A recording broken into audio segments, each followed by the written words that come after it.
Welcome to Storytime with Tallulah. Today's reading comes from r/TIFU, or Today I Effed Up. Our first story is titled TIFU by opening a 2-year-old thermos. So a couple years ago, my little sister got a new backpack, and instead of cleaning out the old one and throwing it away, she shoved it in the coat closet. Today I had the lovely privilege of finding it and cleaning it out. The first outstanding thing I found was a home-packed lunch that had been left to rot in a closet for 2 years. Ugh. From the looks of it, my sister had not touched the food, so it was all there, gathering immense amounts of mold and turning to mush. After throwing away 3 or 4 bags of unidentifiable fruits and vegetables, I came across the thermos. Why I didn't follow my gut instinct to throw this thing out is beyond me at this point, but I made an attempt to open it. I tried to unscrew the cap with absolutely no success. Trying a little harder, again, I went to unscrew it. At this point, the bottle was taunting me. It had waged a war that it already knew it had won. I was pulling out every trick imaginable, running it under hot water, using a towel for better grip, tapping it against the hard surface, but the capsule remained vigilant. I finally admitted defeat and turned to get reinforcements. But this is the exact moment that it had been waiting for. After I got about 10 feet from the sink, I heard an explosion. A wave of pure, nauseating, vile putridness hit my nose before I even heard the cap hit the floor. The microbes had been preparing for this moment for 2 years, and I unsuspectingly activated their trap card. My eyes were watering, and I was futilely attempting to suppress the gagging that ensued. I have smelt many awful things in my life: skunk, weed, rotting human feces, but none have left nearly as deep of a scar as what I had experienced today. The only way I can describe the smell is pure danger. My nose was screaming biohazard. I ran back to the sink to finish what I had started and dumped probably an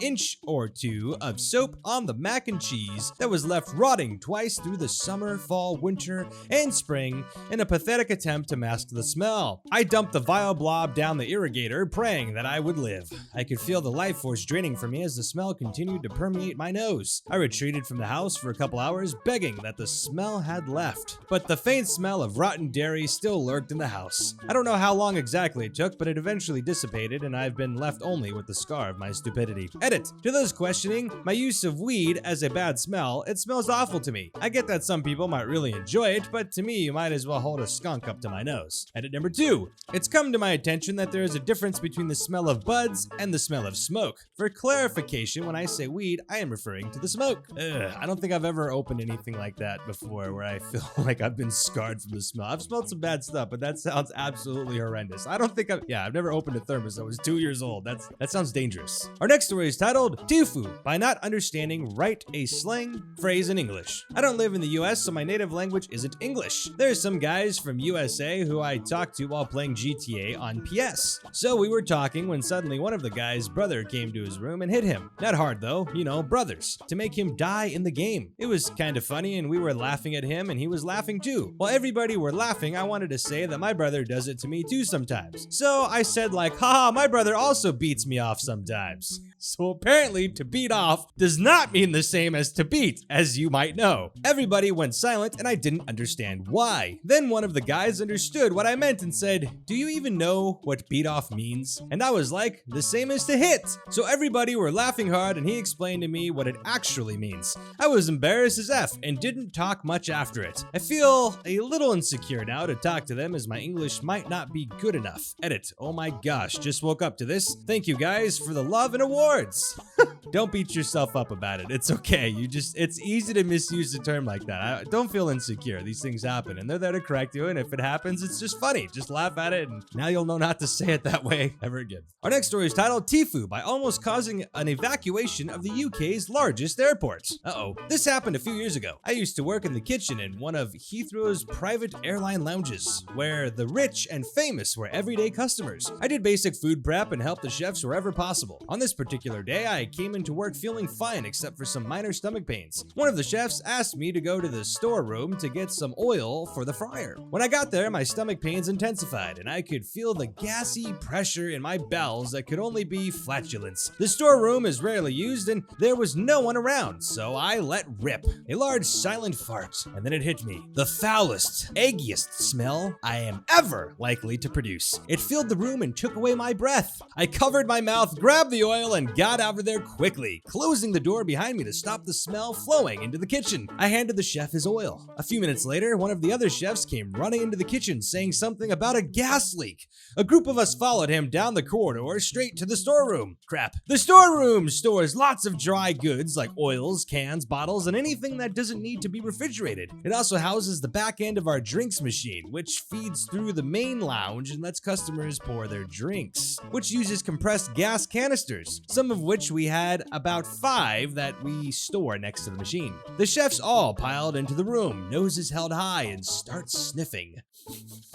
That definitely smells like gas. Are the canisters leaking? So there I am, standing in the dry storeroom, watching about 4 chefs in front of me inhaling my fart and trying to find the source. Do I admit it was me? The head chef suddenly appears. He takes a deep breath. Let's guess for sure. We need to turn off the kitchen to make sure we don't ignite it and evacuate the customers.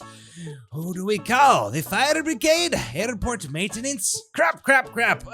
Guys, it was me. They turned to look at me. I came in here earlier and I farted. There's a look of relief on their faces, so it's not a gas leak. We're all safe. Then the relief slowly turns to horror as they realize what I just said. We've just held an impromptu staff meeting in the storeroom to evaluate the foulest odor to ever leave my body. I turn a shade of red to match the ketchup bottles as the chefs return to their stations, leaving me to wallow in my shame and flatulence alone. And that's the story of how I almost caused part of the Heathrow airport to be evacuated. Also, I researched it later and those gas canisters only have carbon dioxide and nitrogen. It's odorless and not flammable. TIL, I guess. Dang!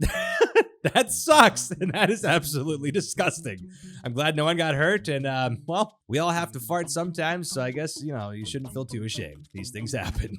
Maybe not to that extremity, but yes, they happen. Our next story is titled TIFU, by exploding a dead mouse in the microwave. Uh-oh. Just to clarify, I did not kill the mouse. I own a couple of snakes, and they eat frozen mice. About 2 years ago, though, I got a new hatchling for my collection. A really beautiful animal, but I had problems getting her to eat. I contacted the breeder that I got her from and asked what I could try. I was told that some snakes just don't accept dead food, so I should try and get the mouse to body temperature. Me being a real smart poopy pants, thought the best way to do this was to put it in the microwave for a couple of seconds. I put the mouse in and selected the lowest setting. As soon as I hit the start button, the mouse exploded.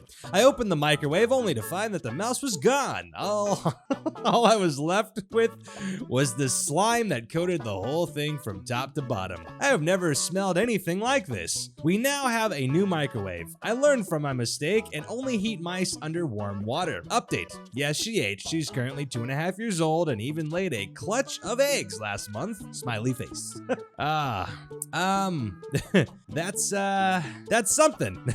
That's definitely something. Why are all the stories today about smells? This is like the smelly day. That's too funny though. That's splattered mouse, thermostat, just farting. It's just a smelly day, isn't it? Our next story is titled TIFU, by being too nice and nearly dying. This happened today in New Zealand. I walked home after 1 a.m. drunk from a night out, an unsafe FU in itself, and upon arrival realized I had no house key. Not wanting to bother my flatmates by waking them up in a classic too nice Kiwi move of feeling apologetic simply for existing, my lizard brain decided to wait out the night in our backyard instead. A major FU. It's winter in New Zealand. We have a creepy, empty, dusty shed that we never go inside, so I thought this sensible. After 10 minutes, my phone died, so no light. After 2 hours, I realized I might die of hyperthermia, so I decided I should go back to the front of the house and bang down the door to wake the flatties. That's when I realized I also padlocked myself into the backyard and couldn't see the lock code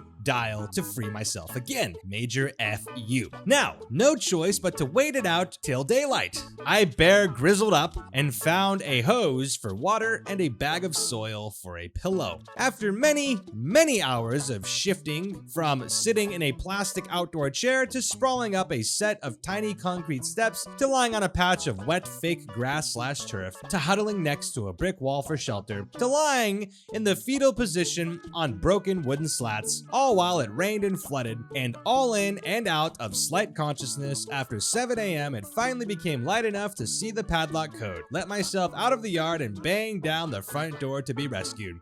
My lowest point was when I found a spade, dug a hole, and pooped in my own backyard. At least my apologetic drunk brain pooped away from the crops and politely returned the spade afterwards. My flatmates are horrified that I didn't just wake them in the first place. They would never have minded if I did. I might be lucky to be alive and, well, albeit an F-wit. Worst of all, this afternoon we found my key on the ground right outside the door under a container of melted ice cream that I brought back from town. Who knows why? Turns out I had it all along. Oh my gosh. Well, I'm glad you're safe. If you ever get caught out like that, it's very important that you keep moving. Make sure you keep walking around, even if it's in circles. It'll keep you warm and stop you from freezing. But yeah, that's don't get yourself in those positions, okay? Don't do that. Just yeah, it's better just to wake someone up than to put your health and safety at risk. Okay? Hope you learned that lesson, and I'm glad you're okay. Well, that's it for today. Thank you for tuning in. If you enjoyed this video, please like it. If you enjoy these types of videos, please consider subscribing to the channel and hit that bell for notifications so you know when more videos come out. If you'd like to join the Discord, the link for that's in the description below. It's an awesome group of people, so if you're an amazing person, you might like it. Also, if you'd like to follow me on any of my other social medias, those links are also in the description below if you'd like to follow me on different places of the internet. Hope you're staying safe out there. Thank you all for your continued support. And with that being said, we'll see you next time.